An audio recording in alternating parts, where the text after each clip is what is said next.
Monday na naman. Saan tayo pupunta? Tara, samahan nyo kami umikot dito sa Hue Imperial City. Medyo hawig nga pala ito sa Intramuros, Manila. Considered itong UNESCO World Heritage Site dito sa Vietnam. Alam nyo ba na ang national capital ng Vietnam noong 1802 to 1945 ay ang Hue?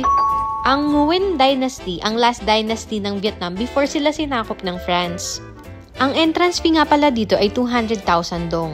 Bukas naman sila from 6:30 AM to 5:30 PM. May mga exhibit nga pala sila dito kung saan ito yung mga replika ng mga seal na ginamit noon. Kulang ang isang oras ninyo para libutin ang 36.3 hectares na lawak nito. Syempre, may mga souvenir shop na rin dito mismo at makakabili kayo ng tungkod na ginamit pa ng mga emperor. Charot! Dito naman pwede kayo magka-picture. May bayad nga lang 135,000 kapag walang servant. Kapag may servant, 195,000 at plus 50,000 pag gusto mo umupo sa palankin. Ang ganda lang talaga ng architectural dito, from the wood carvings, stonework, pati na rin ng royal art. Ang isa sa palace na pinakamagandang nakita namin ay itong Kin Chung Palace.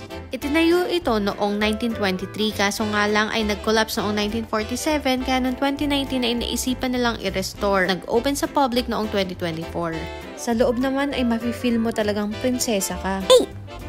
Oh, siya, ganito na lang!